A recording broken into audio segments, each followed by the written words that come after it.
سب کو جو on board کرنے کی ضرورت ہے وہ کس طریقے سے کرتے ہیں اور کیا یہ ہو بھی پائے گا، کیونکہ پاکستان تحریک انصاف جو ہے وہ کسی بھی قیمت پر مسلم لیگ نواز اور پاکستان پیپلز پارٹی کے ساتھ چلنے کے لیے تیار نہیں ہے، اور یہی وہ مخاصمت اور محاذرائی ہوگی جو پارلیمان کے اندر بھی دیکھنے کو ملے گی، اور شاید 2018 کی جو صورتحال تھی اس سے زیادہ شدت کے ساتھ ہو۔ یہ وہ صورتحال ہے جس پر کریں گے بات۔ ہمارے ساتھ موجود ہیں سینئر سیاستدان محمد علی درانی صاحب، حالات اور واقعات پر نظر رکھتے ہیں اور معاملات کو، جیسے میں نے پہلے کہا کہ پہلے بھی نیشنل یونٹی گورنمنٹ کا وہ لے کر آئے تھے کہ بنا لیجئے اور حالات حل ہو جائیں گے۔ اب دیکھتے ہیں کہ اب وہ کیا دیکھ رہے ہیں اس ساری صورتحال میں۔ درانی صاحب یہ فرمائیے گا کہ انتخابات تو ہو گئے اور اب ان انتخابات کو جو ہے وہ متنازع بن چکے ہیں، چیف الیکشن کمشنر جو ہیں وہ بھی شاید تاریخ کے متنازع ترین چیف الیکشن کمشنر کے عہدے پر فائز ہو چکے ہیں۔ اب ایسی صورتحال میں حکومت سازی کا جو مرحلہ ہے وہ بھی درپیش ہے، اور اس کے ساتھ ساتھ عدالتوں کے اندر پاکستان تحریک انصاف جو نتائج کو چیلنج کر رہی ہے وہ مرحلہ بھی درپیش ہے، تو کیا دیکھ رہے ہیں؟ جی، بسم اللہ الرحمن الرحیم۔ ندیم صاحب، جو آپ نے جیسے تجزیہ کیا وہ بہت ایک جائز اور ایک ہی حقیقت پر مبنی تجزیہ ہے جو ساری صورتحال اس وقت چل رہی ہے، لیکن یہ ایک حقیقت ہے کہ اس وقت الیکشنز جو ہوئے ہیں وہ الیکشن ہونے سے پہلے ہی متنازع تھے، اور میں آپ کی خدمت میں حاضر بھی ہوا تھا اور میں نے بتایا تھا کہ ان الیکشنز کی مماثلت جو ہے وہ صرف اور صرف 77 کے الیکشن سے کی جا سکتی ہے، جن الیکشن کے بارے میں الیکشن سے پہلے ہی یہ بات طے ہو گئی تھی کہ یہ متنازع الیکشنز ہیں، اور ان الیکشنز کو متنازع تو شروع میں ہی کر دیا گیا۔ انتخابی نشان چین کے وہ الیکشن کمیشن جو انتخابی نشانوں کا محافظ ہوتا ہے، جو انتخابی پروسیس کا محافظ ہوتا ہے، وہ خود اس حفاظت کے بجائے اس کو سبوتاژ کرنے پہ لگ جائے تو پھر یہی نتائج نکلیں گے۔ اور اس سے آگے بڑھتے ہوئے یہ ایک ایسی دوڑ تھی جس کے اندر ایک بھاگنے والے کی ٹانگیں بھی باندھی ہوئی تھی اور ہاتھ بھی باندھے ہوئے تھے اور آنکھوں پہ بھی پٹی باندھی ہوئی تھی، اور دوسرے پلیئرز جو تھے وہ بھاگتے پھر رہے تھے، انہیں محسوس نہیں ہو رہا تھا کہ وہ کیا کر رہے ہیں اور کیا نظر آ رہے ہیں۔ لہٰذا اس صورتحال میں جو بھی نتائج سامنے آئے ہیں وہ اس کے باوجود اس لیے بہت ہی ان ایکسپیکٹڈ تھے ان لوگوں کے لیے جنہوں نے ہاتھ پاؤں باندھے ہوئے تھے دوسرے لوگوں کے، ان کے لیے اس لیے وہ تھے ان ایکسپیکٹڈ تھے کہ وہ سمجھتے تھے کہ عوام اسی طرح بیہیو کریں گے جیسے ماضی میں کرتے رہے، کہ عوام کو ایک اشارہ مل جائے گا کہ جی اس نے نہیں آنا، انہوں نے آنا ہے، اور الیکٹیبلز جو ہے ادھر کھڑے ہوں گے، تو اس کے بعد سب لوگ جو ہے لائن بناؤ اور ٹکٹ کرا کے اس طرف چل پڑیں گے۔ لیکن عوام نے اس دفعہ انکار کر دیا الیکٹیبلز کے سامنے جھکنے سے، انکار کر دیا انتظامیہ کی طاقت اور تھانے دار کے سامنے جھکنے سے، اور اس انکار کی وجہ سے جتنی سیاسی سو کالڈ حقیقتیں بنی ہوئی تھیں وہ ساری کی ساری حقیقتوں سے ایک وہ پتھر جو بڑے بڑے بت تھے وہ ریت کے بت ثابت ہوئے، اور وہ سارے کے سارے مسمار ہو کے رہ گئے ہیں اپنے حلقوں میں، اپنے علاقوں میں اور اپنی حیثیت میں۔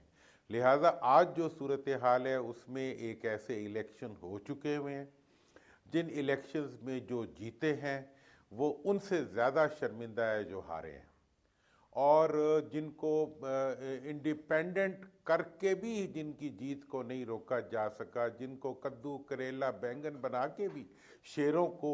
پچھاڑنے سے نہیں روکا جا سکا، جنہیں جو ہے وہ خرگوش اور بکری بنا کے بھی شیر کے سامنے جو ہے شیر کو چت کرنے کا انہیں موقع ملا، عوام نے دلوایا۔ تو ایسی صورتحال میں آج جو صورتحال ہے اس میں آپ جتنی بھی گمبھیرتا پائی جاتی ہے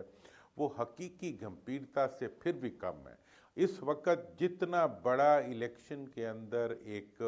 عوام کی رائے کے ساتھ جتنا بڑا مذاق ہوا ہے، عوام نے یقیناً اس کے مقابلے میں بہت تحمل اور سیاسی شعور کا مظاہرہ کیا ہے۔ میرا یہ خیال ہے کہ یہ وہ موقع ہے جس سے بہت پہلے آپ نے ہلکا سا ذکر کیا. میں نے آج سے 4 مہینے پہلے 2 باتیں کی تھی کہ مفاہمت کی فضا بناؤ اور نیشنل یونٹی گورنمنٹ بناؤ.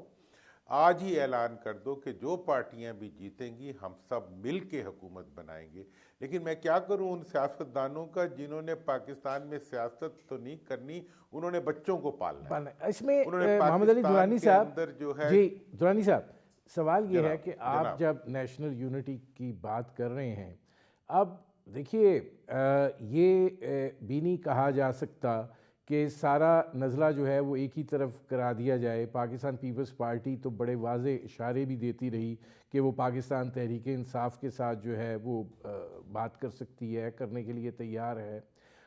اگر ضرورت پڑے تو شاید مسلم لیگ نواز جو ہے وہ بھی کوئی 2-4 قدم آگے آ جائے. لیکن جو ایک پوزیشن لی ہوئی ہے بانی پاکستان تحریک انصاف نے, وہ اس میں کوئی رد و بدل نہیں چاہتے ہیں. اور دوسری چیز یہ ہے کہ اگر آپ ایک ایسی صورتحال میں آ جاتے ہیں تو پھر مسائل تو مزید گمبھیر ہو جائیں گے. بات کروں کہ میں تو بہت لمبے عرصے تک اور بہت سے ایشوز کے اوپر اسی طرح ناقد ہوں پی ٹی آئی کا. میں کوئی پی ٹی آئی کا حصہ بھی نہیں ہوں اور میں ان کے کسی موقف کا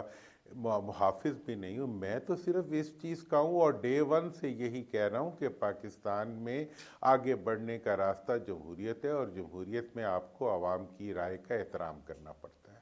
آپ ووٹ کو ذلت دے کے اپنے لیے عزت نہیں کما سکتے. آپ ووٹ کی توہین کر کے اپنے لیے اہتمام اقتدار نہیں کر سکتے. اب یہی ایشو ہے جو اس وقت چل رہا ہے. میں نے جب نیشنل یونٹی کی گورنمنٹ کی بات کی تھی, میں نے یہ تو نہیں کہا تھا کہ پی ٹی آئی کو حکومت دے دیں. میں نے تو یہ کہا تھا کہ فیئر اینڈ فری الیکشنز ہونے سے پہلے سب لوگ مل کے بیٹھ جائیں اور یہ طے کریں کہ جو اس وقت کے معاشی چیلنجز ہیں ان کا مقابلہ کرنے کے لیے ہم تمام پارٹیاں جو ہیں ہم اکٹھے چلیں گے آفٹر الیکشنز, اور جو بھی جیتے گا ہم اس کو اختیار میں دیں گے. سب سے بڑی پارٹی کو بڑا سلاٹ دیں گے, باقی پارٹیاں 25 کی کیبنٹ بنائیں گی اور وہ 5 سال تک پاکستان کی معیشت کے لیے اور پاکستان کے استحکام کے لیے کام کریں گی. یہ کسی نے اس کو مانا؟ ہر کوئی یہ سوچ رہا تھا کہ وہ جیت جائے گا کیونکہ اس کو جو ہے آشیرواد ملی ہوئی ہے. ہر کوئی انگوٹھا لگانے کے لیے تیار تھا کہ وہ الیکٹیبل, مطلب ایئرپورٹ سے ہی الیکٹڈ ثابت کر کے کیمپین کی جا رہی تھی, اور آج بھی اسی موڈ کے اندر موو کریں. مطلب عدالتوں کے فیصلوں کا انتظار کرنے کے بجائے وہ کہتے ہیں عدالتوں کو یہ فیصلہ کرنا چاہیے, فلاں جو ہے وہ یہ ہے اور فلاں یہ ہے. یہی بات سے ان کو پہلے والوں کو روکتے تھے تو وہ نہیں رکتے تھے, انہیں روک رہے ہیں تو یہ نہیں روک رہے. اب جو اس وقت کی صورتحال ہے وہ یہ ہے کہ پیپلز پارٹی اور پی ایم ایل این کو اگر مل کے حکومت بنانی پڑی تو وہ بس 3 ٹانگوں والی ریس ہی ہوگی. ان کی 2 ٹانگیں تو ان کی باندھنی پڑیں گی, ورنہ تو پیپلز پارٹی اس وقت کیوں حکومت میں بیٹھے گی. پیپلز پارٹی نے جو فارمولہ پیش کیا ہے پی ایم ایل این کے سامنے وہ بڑا دلچسپ ہے. انہوں نے کہا جی یہ حکومت کی گائے ہے, اس کے 2 حصے کر لیتے ہیں, اگلا حصہ آپ کا اور پچھلا حصہ ہمارا. مطلب یہ ہے کہ جتنا بھی گائے کو 2 بھائی تھے نا, انہوں نے کہا آپس میں بانٹ لیتے ہیں, چلو اگلا تم لے لو پچھلا میں لے لیتا ہوں. تو اگلے والا بیچارہ گھاس کھلاتا رہتا تھا, پچھلے والا جو ہے دودھ دو کے گھر چلا جاتا تھا. مطلب یہ ہے کہ اس وقت جو offer P M L N کو پیپلز پارٹی کی طرف سے دی جا رہی ہے وہ تو یہ ہے کہ جی آئینی عہدے سارے ہمیں دے دو, اور تم جو ہے وہ سارا جو معیشت کا بوجھ ہے اور جتنی عوام کی لان تان ہے, جو آئندہ کے آنے کے چیلنجز ہیں ان کا تم مقابلہ کرو. اور پھر اب آپ یہ دیکھیں کہ جو 18ویں ترمیم ہم نے کی تھی اس کے نتیجے میں اب یہ حال ہے کہ مرکز کے پاس تو پیسے ہی نہیں ہے, سارے پیسے تو صوبوں کے پاس ہیں, اور صوبے جو ہیں وہ کہتے ہیں اب سب ہر پارٹی کہتی ہے میں نے صوبہ لینا ہے اور میں صوبہ لے لوں گا تو اس کے بعد میں اپنا مجھے مرکز سے کیا غرض. نہیں, اب محمد علی درانی صاحب یہ فرمائیے گا کہ یہ جو 18ویں ترمیم کا مسئلہ ہے اصل میں ایشو یہی ہے کہ این ایف سی ایوارڈ جو ہے وہ صوبے جو ہیں وہ وفاق سے اپنے حصے کی صورت میں وسائل لے جاتے ہیں, وفاق کے پاس سود کے لیے بھی دینے کے پیسے نہیں بچتے. تو جب یہ اس پر بات کی جاتی ہے تو یہ پھر آ جاتا ہے کہ جی 18ویں ترمیم ہی ختم کی جا رہی ہے. اور یہ دیکھیں سب کتنا بڑا ظلم ہے. جب یہ 18ویں ترمیم ہو رہی تھی آپ حیران ہوں گے, دیکھیں بعض چیزیں تاریخی ہوتی ہیں. میں پارلیمنٹ میں بیٹھا ہوا واحد ممبر تھا جس نے 18ویں ترمیم کی اوپر دستخط نہیں کیے. یہ یونینیمسلی پاس نہیں ہوئی تھی, آپ جا کے ریکارڈ اٹھا لیں. میں نے ریکارڈ پہ احتجاج کیا تھا کہ NFC ایوارڈ آپ صوبوں کو تو دے رہے ہیں لیکن صوبوں کو پابند نہیں کر رہے کہ وہ اس کو نچلے لیول پر تقسیم کریں. لیکن اس وقت کہا گیا کہ جی یہ تو صوبائی خود مختاری پہ مداخلت ہے. اب آج یہ حال ہے کہ صوبوں میں بھی کچھ نہیں جا رہا, عوام کو کچھ نہیں جا رہا. صوبوں میں بیٹھے ہوئے حکمران جو ہیں وہ سارا 65% ملک کی جو مالیت ہے وہ لے جاتے ہیں, اور اس کے بعد ان کے جانے کے بعد بھی جو ہے اربوں روپے کے ان کے اشتہارات جو ہیں ان کی مشہوری کے لیے چلتے رہتے ہیں.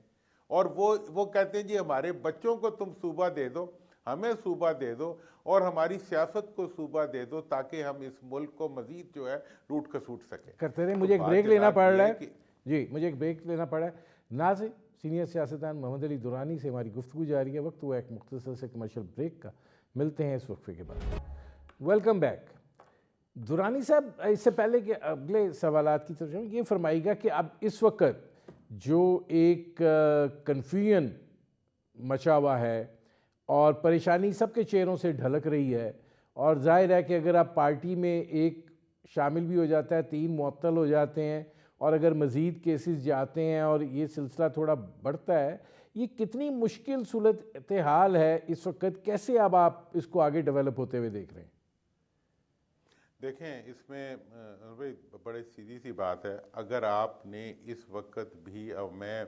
پورا پنجاب میں پھرتا رہا ہوں, پورا KPK میں پھرتا رہا ہوں, اس وقت عوام کا موڈ جو ہے, میں جب ان علاقوں میں الیکشن سے پہلے پھرا تھا, میں نے غالباً آپ کے پروگرام میں بھی یہ بات کی تھی, مجھے ایسے لگ رہا تھا کہ میں پرانے کراچی میں پھر رہا ہوں یا پرانے مشرقی پاکستان میں پھر رہا ہوں, کیونکہ یہاں کے لوگ بہت وہ ہوتے تھے, پولیٹیکلی وائبرنٹ ہوتے تھے اور اپنی رائے کو بڑے بھرپور طریقے پہ اظہار کرتے تھے. ہمارا جنوبی پنجاب کا جو غریب ترین علاقہ ہے, وہاں کے مظلوم ترین لوگ بھی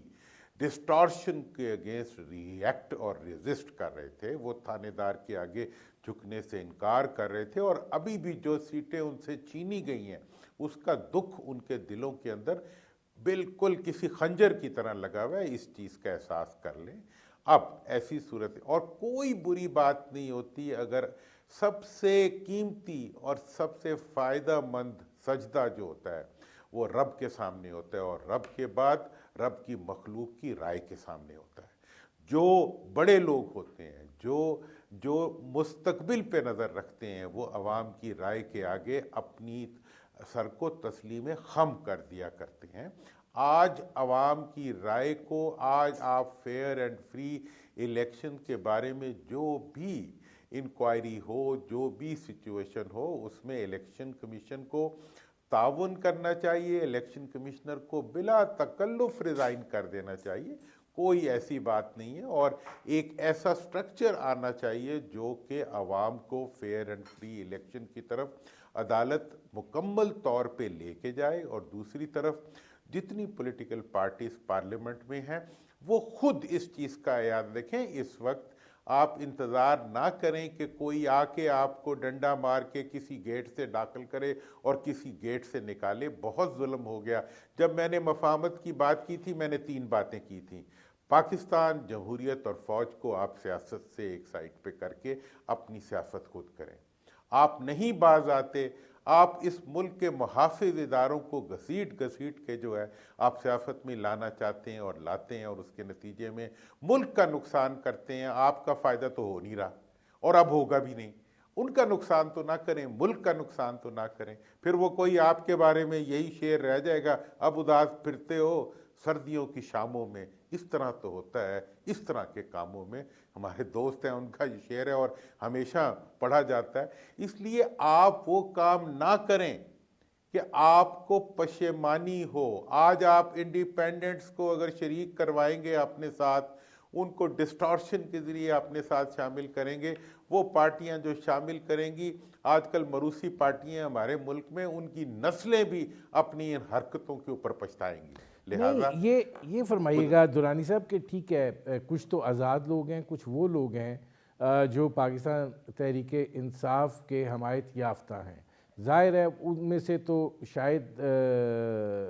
ایک آدھا ہی ابھی ادھر ادھر ہوا ہے، وہ بھی لاہور سے، لیکن باقی جو آزاد لڑے ہیں وہ تو چلیں، انہوں نے تو اب پارٹی جوائن کرنی ہے، کسی نہ کسی طرف تو انہوں نے ہونا ہے۔ لیکن اب یہ دیکھیے کہ اگر یہ آزاد جو اب چلے جاتے ہیں وہ سنی اتحاد تحریک MWM میں، تو یہ ایک بڑی مؤثر قوت ہے پارلیمنٹ کے اندر۔ دوسری طرف آپ جو بھی حکومت بنانے جا رہے ہیں وہ ایک اقلیتی حکومت ہوگی، تو ایسی صورتحال میں جو فیصلہ سازی چاہیے ملک کو اس چیلنجز سے نکالنے کے لیے، وہ ممکن ہو پائے گی؟ کیونکہ ظاہر ہے کہ جو بھی عوامی مفاد کے خلاف ذرا سا فیصلہ ہوگا، ابھی تو بڑی آسانی سے پیٹرول کی، گیس کی، بجلی کی قیمتیں دھڑا دھڑ بڑھ جاتی ہیں جو آپ نے اور بڑھانی ہیں، تو اس وقت تو پھر لوگ کھڑے ہو جائیں گے، تو یہ تو آپ سٹیبلٹی نہیں لا پائیں گے جو آپ سوچ رہے ہیں۔ دیکھیں اس کی سٹیبلٹی لانے کا تو بھائی ایک ہی راستہ ہے، وہ یہ ہے کہ عوام کی رائے کو اکنالج کرو، سارے فارمز کو دوبارہ کھولو، جو جیت رہے ہیں، جن کی اکثریت بن رہی ہے، ان کو کہو آ کے حکومت کرو۔ مطلب یہ ہے کہ آپ کو نہیں پتا، مجھے نہیں پتا کہ کون ہار رہا تھا اور کون جیت رہا تھا یار۔ ہم سادہ تو ہو سکتے ہیں، ہم بیوقوف تو نہیں ہے نا۔ مطلب یہ ہے کہ ایک چیز صاف نظر آ رہی ہے کہ کمپلیٹ ڈسٹارشن کی گئی ہے، فارم اس چیز کی چوری کر رہے ہیں، عوام اس چیز کی گواہی دے رہے ہیں۔ ایسی صورتحال میں آپ پھر بھی بضد ہیں کہ نہیں میں جیتا ہوں، اب آپ جیت گئے ہیں تو پھر جیت گئے ہیں تو پھر حکومت بنا لیں، حکومت بھی آپ کی نہیں بنتی۔ ایسی صورتحال میں آپ اگر حکومت بنا بھی لیں گے تو آپ نہیں چلا پائیں گے۔ ایسی کوئی حکومت جو عوام کی رائے کے خلاف بنے گی، وہ عوام کے دکھ نہیں بانٹ سکے گی، وہ انٹرنیشنل پریشرز کو فیس نہیں کر سکے گی، وہ ملک کے مسائل کو حل نہیں کر سکے گی، وہ صرف اور صرف جو ہے وہ فائر فائٹنگ بھی کیا کرے گی؟ وہ تو مطلب انہوں نے تو کبھی فائر فائٹنگ کی ہی نہیں ہے، یہ تو ہمیشہ شکم فائٹنگ کرتے رہے ہیں، پیٹ فائٹنگ کرتے رہے ہیں کہ مطلب کیا چیز ہم اپنے لیے لوٹ سکتے ہیں اور کیا چیز ہم اپنے لیے لوٹ کے اپنے خاندان کو دے سکتے ہیں اور ملک سے باہر لے جا سکتے ہیں۔ لہٰذا اس وقت عقل اور دانش کا تقاضا یہ ہے کہ اقتدار کو جھپٹنے کے بجائے آپ اقتدار کو عوام کے حوالے کر دیں، اور جینوئنلی جن کو عوام نے منتخب کیا، ایون میں تو اس حد تک کہوں گا جس پارٹی کی بھی پارلیمنٹ میں زیادہ اکثریت ہو، اس کو دعوت دیں کہ وہ آ کے حکومت بنائے، تاکہ عوام کی نمائندگی زیادہ ہو، تاکہ عوام کی سپورٹ زیادہ ہو۔ اور اگر آپ نے چلو سیاسی دشمنی بھی کرنی ہے تب بھی یہی طریقہ ہے کہ آپ ان حالات کے اندر پیچھے ہٹ جائیں۔ پیچھے ہٹنے سے بڑی کوئی فتح اور حکمت نہیں ہوتی، پیچھے ہٹ کے آپ راستہ دیں ان قوتوں کا جن کے بارے میں عوام کی رائے ہے کہ انہوں نے ان کو جتایا ہے۔ دیکھیں جب آپ ان کو اب راستہ دیں گے عوام نہیں، ایک سوال پھر اور بھی پیدا ہو جاتا ہے کہ ٹھیک ہے یہ ایک حل تو ہے، اگر اب الیکشن تو ہو گئے ہیں، نتائج بھی آ گئے ہیں، کچھ نتائج جو ہیں وہ اپیلڈ بھی ہوں گے، کچھ پہ چلے گا بھی، لیکن جو بھی صورتحال ہے، کیا اس وقت جو سیاسی منظرنامہ ہے اس کو ایک مفاہمتی منظرنامے میں بدلا جا سکتا ہے؟ آپ سمجھتے ہیں کہ جس قدر نفرتیں گہری کر دی گئی ہیں ان کو بھرا جا سکتا ہے؟ دیکھیں جناب، اس وقت تو میں ایک بات میں آپ کو اور ایڈ کر دوں کہ اس وقت بین الاقوامی سطح پر پاکستان رسوا ہو رہا ہے، پاکستان کا پورا الیکٹورل سسٹم رسوا ہو رہا ہے۔ پاکستان میں جو لوگ اپنے آپ کو جیتا ہوا کہہ رہے ہیں، دنیا کے اندر وہ رسوا ہو رہے ہیں۔ اس چیز کا احساس کرنے کے بجائے اپنی نہیں تو پاکستان کی عزت کے لیے مفاہمت کا دروازہ کھول لیں۔ اور آپ کا یہ خیال ہے کہ کوئی پارٹی مفاہمت کا آفر کرے گی تو دوسری مفاہمت نہیں کرے گی، میں سمجھتا ہوں کہ جو زبردستی اقتدار پہ قابض ہونا چاہتے ہیں وہ زبردستی کا سیگا اپنے سے ہٹا دیں وہ زبردستی کا راستہ چھوڑ دیں، وہ عوام کے آگے، میں نے پہلے بھی کہا، اور وہ یہ کہیں کہ جی جو پارٹی جس کی سب سے زیادہ سیٹیں ہیں اس کو دعوت دی جائے کہ وہ حکومت بنائے، باقی پارٹیاں اس کے ساتھ تعاون کریں۔ اور جو عدالت ہے، میں عدلیہ سے یہ درخواست کروں گا کہ اس وقت ان کے پاس شاید تاریخ کا یہ آخری موقع ہے کہ وہ اپنے ماضی کے گناہوں کو دھو سکتے ہیں، کہ آپ اس وقت جو ہے کسی پارٹی بننے کے بجائے آپ حقیقت کے پردے کو چاک کر کے عوام کی رائے کا احترام کر کے عوام کا اقتدار جو ہے وہ عوام کے حوالے کرنے میں اپنا کردار ادا کریں۔ یہی آپ کا کام ہے۔ آپ اخباروں میں بیانات دینے کے لیے نہیں ہیں، آپ جو ہے صفائیاں پیش کرنے کے لیے نہیں ہیں، آپ حقیقتوں کو ایسا انصاف کریں جو انصاف ہو بھی اور محسوس بھی ہو کہ انصاف ہوا ہے۔ ایسا انصاف نہ کریں جس کی پیچھے سے آپ کا غصہ اور آپ کی عصبیت ٹکرتی ہو۔ یہ ہماری خواہش ہے، یہ ہمارا تقاضا ہے۔ میں وہ واحد پاکستانی سیاستدان ہوں جس کا اس وقت کسی پارٹی کے ساتھ کوئی ڈائریکٹ انٹرسٹ منسلک نہیں ہے۔ میرا منسلک میرے بچے اور میرا مستقبل اور میرا ملک جو ہے، میرا وہی مفاد ہے۔ میں اس بنیاد کے اوپر حق بات کر رہا ہوں۔ 6 مہینے سے میں شب و روز اسی کام پہ لگا ہوا ہوں کہ خدارہ سیاستدانوں اپنے بچوں کے مفادات، اپنے مالی مفادات، اپنی بیرونی ملکیوں میں پڑی ہوئی جائیدادوں کے مفادات سے نکل کے خدارہ پاکستان کے بچوں اور پاکستان کے عوام کے مفاد کی طرف آ جاؤ۔ اور یہ مفاد تمہیں پکار کے کہہ رہا ہے کہ یہ مفاد صرف مفاہمت سے حاصل کیا جا سکتا ہے، ایک دوسرے کو راستہ دے کے، ایک دوسرے کو عزت دے کے اور عوام کی رائے کے آگے سر تسلیم خم کر کے کیا جا سکتا ہے۔ اب یہ فرمائیے گا کہ اس کو آپ کیسے دیکھ رہے ہیں کہ جس طریقے سے پاکستان تحریک انصاف کے غائب شدہ لوگ، روپوش لوگ سامنے آ رہے ہیں، ضمانتیں بھی مل رہی ہیں، اب علی امین گنڈاپور جو ہیں وزارت اعلیٰ خیبر پختونخوا کے لیے نامزد ہو گئے ہیں، جو ان کی سوچ اور جو ہے وہ بھی وقف ہے۔ آپ کو یہ نہیں لگ رہا کہ پاکستان کی سیاست جو ہے وہ اب نفرت سے آگے بڑھتی ہوئی ایک لڑائی کی سیاست میں تبدیل ہوتی ہوئی دکھائی دے رہی ہے؟ دیکھیں، یہ جو سارے اشارے ہیں جن کی طرف آپ ذکر کر رہے ہیں کہ چھپے ہوئے لوگ نکل آئے اور انہیں جو ہے حکومت بنانے کا موقع دے دیا گیا، تو یہ تو سب چیزیں اس طرف نشاندہی کر رہی ہیں کہ حالات کو کولنگ ایفیکٹ پیدا کرنے کی کوشش کی جا رہی ہے۔ کچھ قوتیں یقیناً ایسی ہیں جو یہ چاہتی ہیں کہ ٹکراؤ مزید نہ بڑھے، ورنہ تو اب جو پارٹیاں آج حکومت میں آنا چاہ رہی ہیں وہ تو چاہ رہے تھے کہ ان ساروں کو غدار بن کے جیلوں میں بند کر دیں۔ تو آپ جی امین گنڈاپور کو جو ہے وہ سی ایم بننے کے بجائے اس کو پشاور جیل میں ڈال دیں، تو کیا یہ آپ کین یو افورڈ دس؟ آپ کا جو اقدامات جنہیں آپ دیکھیں، میاں صاحب باہر سے آئے، ان کے پرانے مقدمات معاف ہو گئے، سب کچھ ختم ہو گیا، ایئرپورٹ پہ انگوٹھا لگایا تو ان کی ضمانت ہو گئی، اور اس کے بعد لنڈن سے سرکاری پروٹوکول کے اندر جو ہے وہ شاہی قلعہ تک پہنچے اور جلسے میں گئے، اس کے بعد وزیر اعظم کے طور پہ انہوں نے کیمپین کی۔ یہ سب چیزیں ہوئی نا۔ اس کے بعد اگر آج کسی دوسرے کو بھی سپیس دی جا رہی ہے تو یہ تو ایک مثبت ڈیولپمنٹس ہیں جن میں سے امید نکلتی ہے۔ جو کچھ اس وقت کے پی کے نے، وہاں کی عدالتوں نے جس طریقے سے عوامی رائے کے سامنے پوری ہماری مشینری نے تھوڑا تھوڑا اس کے سامنے اس کا اقرار کرنا شروع کیا ہے عوام کی رائے کا، اس سے جو ہے، ویسے تو مجیب الرحمان بھی جناب وہ تھا، غدار تھا، تو غدار بنا کے آپ نے ملک کا کیا بھلا کر لیا؟ کتنے غدار آپ کو چاہیے مزید؟ اس لیے غداری اور نیکی کے اور غلط اور صحیح کے فیصلے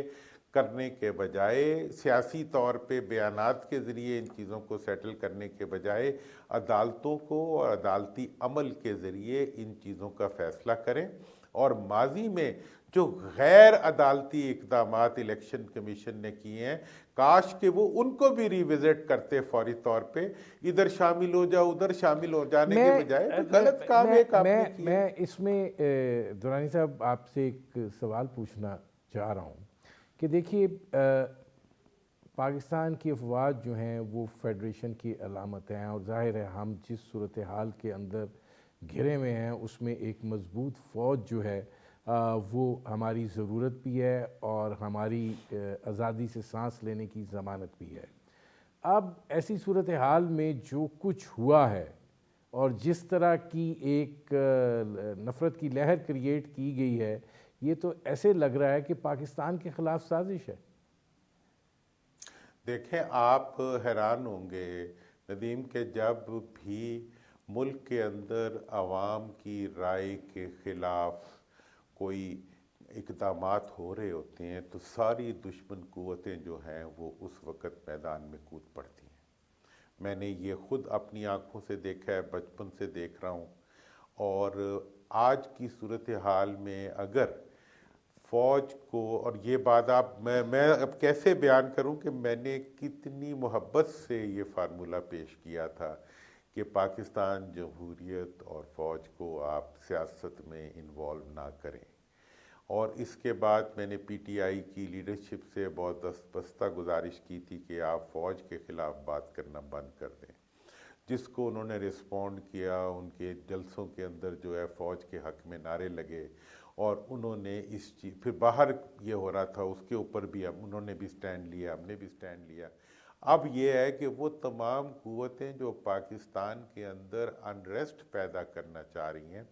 ان کی پوری کوشش ہے کہ پاکستان کے عوام اور پاکستان کے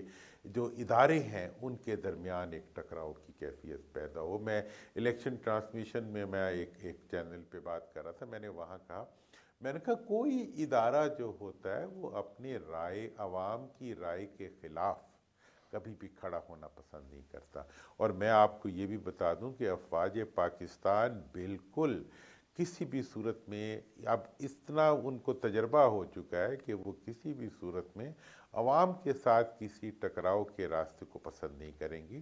اور ابھی بھی آپ دیکھ لیں جتنی چیزیں ہو رہی ہیں اس میں ان کی طرف سے منیمم ایک کنفرنٹریشن کی فضا بن رہی ہے۔ سارا جو پولیٹیکل پارٹیز ہیں وہ تھوڑا سا اگر اس ساری سچویشن کو کی گرمی کو کم کرنے میں کردار ادا کریں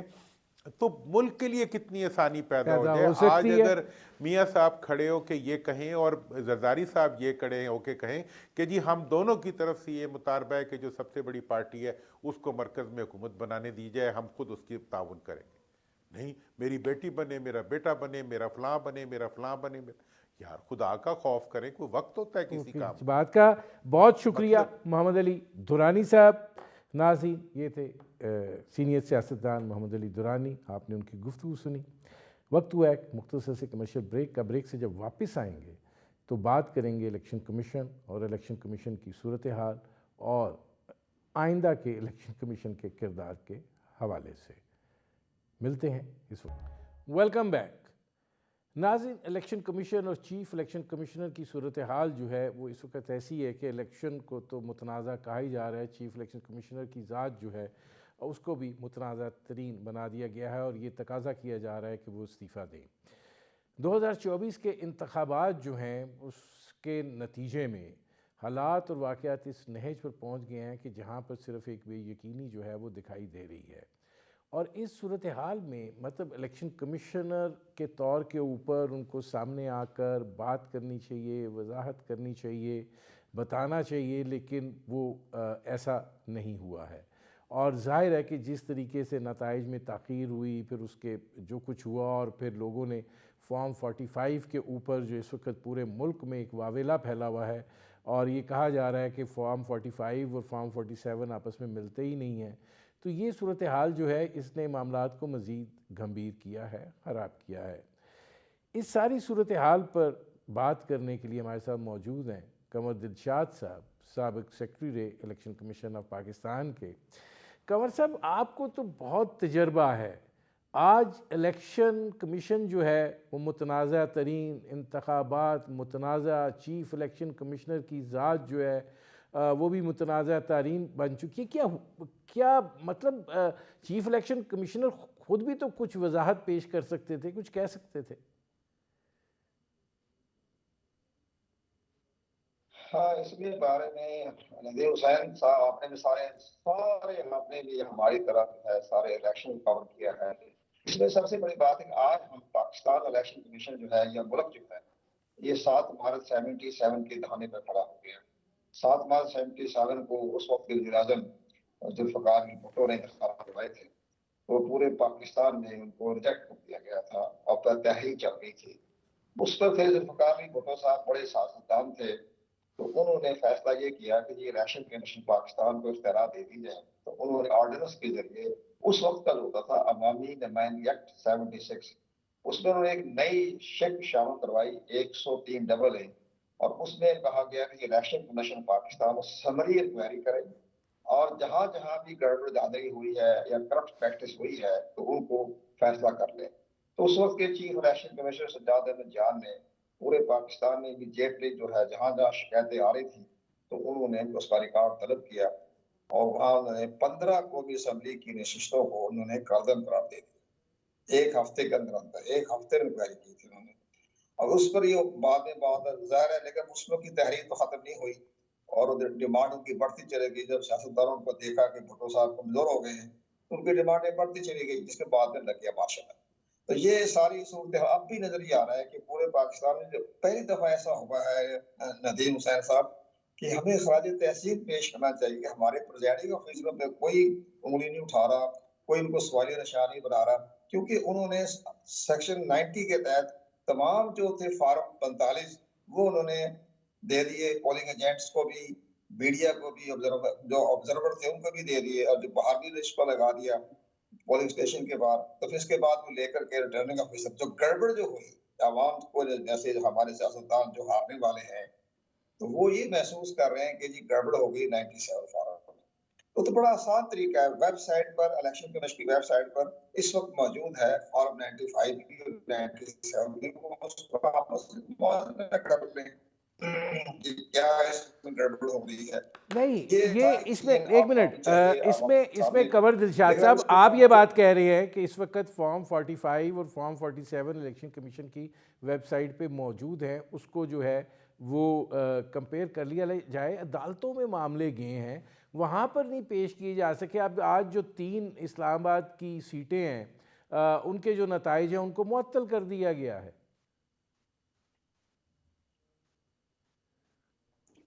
ہاں یہی تو بڑی اہم بات ہے کہ دیکھو جی الیکشن کمیشن پاکستان نے کی جہاں قدم نہیں اٹھا سکا امیڈیٹلی جیسے اسمبلی ٹرائل کے ذریعے, تو حالانکہ ان کے پاس اختیارات ہیں سیکشن 9 کے تحت اسمبلی ٹرائل کر سکتے ہیں. جیسے 10 کا الیکشنوں نے قدم قرار دے دیا تھا اسمبلی ٹرائل کر کے, اسی طرح سے یہ بھی اگر حالات کو دیکھا وہ ہائی کورٹ جو ہے اسلام آباد ہائی کورٹ انٹرفیئر کر رہی ہے, وہ فیصلے کر رہی ہے. تو اب یہ سمجھ لیجیے اس کا ایک ہی طریقہ ہو سکتا ہے کہ جناب یہ آپ قومی اسمبلی کا صوبائی اسمبلی کا اجلاس طلب کرنے کی بجائے تو سب سے پہلے جو الیکشن کے بارے میں جو لوگوں کو تحفظات اس کو دور کرنے کا ایک ہی طریقہ ہے کہ یا تو جو 2014 میں ہوا تھا ناصر الملک صاحب تھے چیف جسٹس پاکستان کی سربراہی میں الیکشن جوڈیشل کمیشن بن گیا تھا, اس میں انہوں نے انکوائری کی تھی 40 سے 50 دن تک, تو وہ انکوائری کر لیں, بات تسلی کر لیں, جوڈیشل کمیشن بنا دیں تاکہ فارم 45 بھی دیکھ لیں, 47 بھی دیکھ لیں, ریکارڈ بھی دیکھ لیں, کیونکہ آئندہ قومی اسمبلی صوبائی اسمبلی 5 سال چل رہی ہیں اور پوری دنیا کی نظریں ہمارے الیکشن پر لگی ہوئی ہیں. اعتراضات بھی آ رہے ہیں امریکہ کے بڑے بڑے آبزرور کے بھی, اسٹیٹ ڈپارٹمنٹ کے بھی, وہ بھی تحفظات کا اظہار کر رہے ہیں. تو کیوں نہ اس کے بارے میں چیف جسٹس پاکستان جو ہیں وہ ہر معاملے میں آج کو نوٹس دیتے رہے. ماضی کی تمام روایت موجود ہے, انہوں تاریخ مقرر کی الیکشن کی 8 فروری. یہ ساری چیزیں بیٹھ کر فیصلہ کر کے ان کی سربراہی میں ایک کمیشن بن جائے اور 15 دن کے اندر زیادہ دیر کی ضرورت نہیں ہے. اب تو ڈیجیٹل کا زمانہ ہے. فارم 45 اور نہیں 47 اس میں ایک فارم 46 بڑا امپورٹنٹ ہے. ٹھیک ہے, فارم 46 نہیں اس کو بھی نہیں ہے, اس میں لکھا ہوتا ہے بیلٹ پیپر کتنے ایشو میں نہیں استعمال شدہ اور غیر استعمال شدہ, پتہ جی چل جائے گا کیا نہیں کہاں قمر گڑبڑ ہوئی. دلشاد صاحب, اس میں یہ فرمائی گا کہ اصل مسئلہ تو یہی ہے نا کہ چیف الیکشن کمشنر جو ہیں وہ پورے سین سے غائب ہیں. ان کو آ کے بات تو کر لیجیے کہ ٹھیک ہے الیکشن ہوتے ہیں، اس کے اندر اعتراضات بھی آتے ہیں، ان اعتراضات کو نپٹانا بھی الیکشن کمیشن کا کام ہوتا ہے۔ آج لوگ عدالتوں میں جا رہے ہیں، وہ اپنے اندر ایک جن نشستوں پر اعتراضات تھے وہ خود آ کے کہتے کہ ٹھیک ہے جو اعتراضات آئے ہیں ہم اس کی انکوائری کروا رہے ہیں اور بات آگے بڑھاتے۔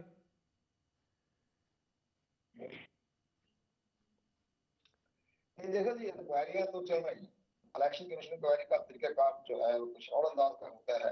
دیکھا اگر ہماری جوڈیشل کمیشن جیسا جسٹس ناصر الملک کی سربراہی کمیشن بن گیا تھا 3 رکنی، یہ بھی ہو سکتا ہے۔ اور دوسری سب سے بڑی بات ہے کہ چیف الیکشن کمیشنر صاحب کو بھی چاہیے کہ پریس کانفرنس کریں اور پریس کانفرنس کر کے تمام وجوہاتیں جاری کر دیں کہ فارق 45 میں کیا ڈفرنس آ رہا ہے۔ تو بات یہ ہے ندیم صاحب ہمارے ہاں ایک فیک بھی بڑا چلتا ہے، اب فوکس شاہ بھی بڑی چلتی ہے۔ اب الیکشن کمیشن پوائنٹ کے ذہن میں یہ بات بھی ہے کہ جو فارم 45 جو گردش کر رہا ہے پبلک کے اندر تو ممکن وہ درست نہ ہو، لیکن وہ فارم 45 کا ایک باقاعدہ طلب کر لیں، وہاں پریزائڈنگ آفیسر پہ دستخط ہے، ناظرہ موجود بیٹھا ہوا ہے، آپ کو چند ہفتوں میں چند ہفتوں میں چند گھنٹوں میں بتا دے گا اس میں فارم 45 کی حقیقت کیا ہے۔ یہ ساری چیزیں تو کرنا چاہیے نا، الیکشن کمیشن ناظرہ یہ ساری بیٹھ جائے، بڑے بڑے ڈیجیٹل ہے ہمارے پاس سسٹم، تو اس میں دیر کیا لگانی ہے۔ اب جیسے اسلام آباد نے ہائی کورٹ نے فیصلہ کیا، 3 سروں کو انہوں نے معطل کر دیا۔ یہ ضروری نہیں ہے کہ آپ نے 29 فروری کو ہی آپ نے قومی اسمبلی کا اجلاس طلب کرنا ہے یا صوبائی اسمبلی کا اجلاس طلب کرنا ہے، آپ اس پر اس مسئلے کو حل کریں۔ آپ دیکھیں گا کمشنر آپریٹو ڈویژن نے ایک بات کر دی جو کہ سوال کا نشان بن گیا۔ یہ ساری چیزیں بیٹھ، لیکن یہ فرمائیے گا کہ کیا اب جب کہ ایک مدت بھی ہے اور جیسے آپ کہہ رہے ہیں کہ ضروری نہیں ہے کہ 29 فروری تک اجلاس طلب کیا جائے، یہ معاملات جو ہے وہ سارٹ آؤٹ ہونے چاہیے، کیونکہ اگر آپ اجلاس طلب بھی کرتے ہیں پھر ووٹنگ کا مسئلہ ہے جو معطل شدہ اراکین ہیں، اور اگر اسی طرح عدالتوں میں جاتا ہے معاملہ مزید معطل ہوتے ہیں تو پھر تو صورتحال بہت مشکل ہو جائے گی۔ آپ کو کیا رکاوٹ کیا دکھائی دے رہی ہے کہ الیکشن کمیشن کوئی واضح پوزیشن کیوں نہیں لے رہا؟ تو کچھ اختیارات بھی ہیں، بعض اختیارات کے ہوتے ہیں کہ وہ اپنے قانون کے مطابق چل رہے ہیں، ہم ان پر ان کی پالیسی پر تو ہم اثر انداز نہیں ہو سکتے۔ ان پر بڑا آنریبل چیف الیکشن کمیشنر ہے، بڑا پیڈ چیف الیکشن کمیشنر ہے، اور باقی جیسے آپ نے فرمایا ترقی تو ہمیشہ ہوتی رہی ہے۔ جب جو 77 میں جو الیکشن کروائے تھے تو سجاد میں جان پر شدید تنقید ہوئی تھی، انہوں نے استعفیٰ دے دیا تھا، تو درا پٹیل کو لگا دیا تھا چیف الیکشن کمیشنر۔ اسی طرح سے تو معاملات چلتے رہتے ہیں، تنقید پر تو کوئی بات نہیں ہوتی، لیکن اصل مسئلہ یہ ہے کہ سپریم کورٹ آف پاکستان کو مضبوط نوٹس لینا چاہیے کہ الیکشن کی پاکستان کی بات سے بات نکل چکی ہے، اور یہ اب معاملہ سپریم کورٹ پاکستان طے کرے گی، اور آنریبل چیف جسٹس پاکستان جو ہے وہ آرٹیکل 184 کے تحت کارروائی کرنے کے آزاد ہے۔ ہم اس کے ساتھ ہمدرد ریکویسٹ بھی کر سکتے ہیں کہ جناب اس ملک صورتحال بہت ایمرجنسی کی طرف جا رہا ہے، معاشی ہوتے جا رہے ہیں، ہمیں آئیے میں کے ساتھ ہی وعدہ کرنا ہے، اور جب تک ملک اس وقت تک کسی غیر ملکی طاقتوں میں ہمیں جو ہے اس کے بعد آگے کے ساتھ وعدہ نہیں ہو سکے گا۔ جنرل آصف منیر صاحب کا جو ویژن ہے جی میں نے 50 ارب کی انویسٹمنٹ کر دی پاکستان میں، وہ بھی ناکام ہو جائے گی ان حالات کے تحت، اور ملک میں اعتدالی تحریکیں شروع ہو جائے گی۔ سر بیٹھ کر طے کر لیں کوئی ایسا مسئلے مسائل جو ہوتا ہے، ہمارا جو آئین اور قانون جو ہوتا ہے وہ عوام کے مسئلے حل کرنے کے لیے ہوتا ہے، ان میں دقتیں پیدا کرنے، رکاوٹیں پیدا کرنے کے لیے نہیں ہوتا۔ نہیں، اس میں قمر دلشاد صاحب یہ فرمائے گا، آپ بھی چونکہ secretary election commission of Pakistan رہے ہیں، آپ نے تو بہت الیکشن دیکھے اور کروائے، یہ بتائیں کہ جب راولپنڈی کا کمشنر کہے کہ میں حکم دیتا رہا ہوں یہ ساری سلسلے کا، اس میں کتنا کو وزن ہے؟ دیکھیں جی دراصل ہمارے سیاستدانوں پر جو قانون آئین کے ماہرین ہوتے ہیں ان پر بھی ہمیں بڑا افسوس ہوتا ہے۔ ایک کمشنر صاحب نے ایک رائے اپنی ایک احترام جرم کیا ہے، اس نے الزام نہیں لگائے، اس نے باقاعدہ اقرار جرم کیا ہے کہ جی مجھ سے غلطی ہو گئی اور میں نے اپنے ریٹرننگ آفیسران کو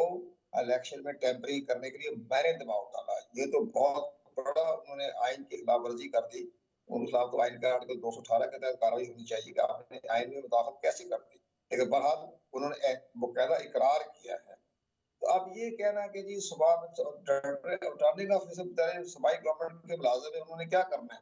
وہ تو وہی کہہ دیں گے جی جناب یہ جھوٹ بولتا ہے، غلط بات کرتا ہے، اس کا صاف طریقہ پھر بھی لوگ نہیں مانیں گے، پھر وہ اپنا لیاقت سے چٹھا صاحب کی ہیرو بنائیں گے۔ لیکن سب سے بڑی اہم بات یہ ہے کہ جناب الیکشن کو وہ چاہیے کہ ان کو جو قومی اسمبلی کے ممبر ہیں 26 صوبائی اسمبلی کا 26 اسمبلی کو ذکر ہی نہیں کیا انہوں نے لیاقت چٹھا صاحب نے، تو انہوں نے بات کیا 13 قومی اسمبلی، تو 13 قومی اسمبلی کا فارم 45 فارم 46 فارم 47 یہ لے کر پہنچے الیکشن پاکستان کے پاس، کمیٹی بیٹھتے ہیں وہاں 3 گھنٹے میں 6 گھنٹے میں وہ ساری چیزیں سامنے آ جائے گی کہ کہاں کا ڈر سب سے بڑی بنیادی دستاویزات درمیان میں جو ہے وہ 46 کو بتا دے گا کتنے بینک میں مشہور ہوئے،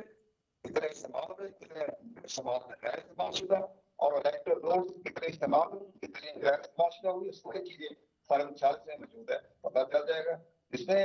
اب اگر سامنے بیٹھا ہو کمشنر تو کمشنر صاحب بیٹھے سارے بیٹھے الیکٹر صاحب وہ بتائیں کہ بھی تم نے کس کو کہا تھا، وہ فارم 46 بھی مل گیا، 47 بھی مل گیا، 45 بھی مل گیا، تو آپ نے کیوں جھوٹ بولا تھا عوام کے ساتھ، کیوں آپ نے حالات کو خراب کری کہ وہ کیا ہے؟ یقیناً یہ ہونا چاہیے کیونکہ اس نے بھی ایک بڑا بدمزگی جو ہے وہ کریٹ کی ہے۔ بہت شکریہ قمر دلشاد صاحب۔ ناظرین یہ تھے سابق secretary election commission Qamar Dilshad, ان کی آپ نے گفتگو سنی۔ اب تک کے لیے اتنا ہی، اجازت دیجیے، اللہ حافظ۔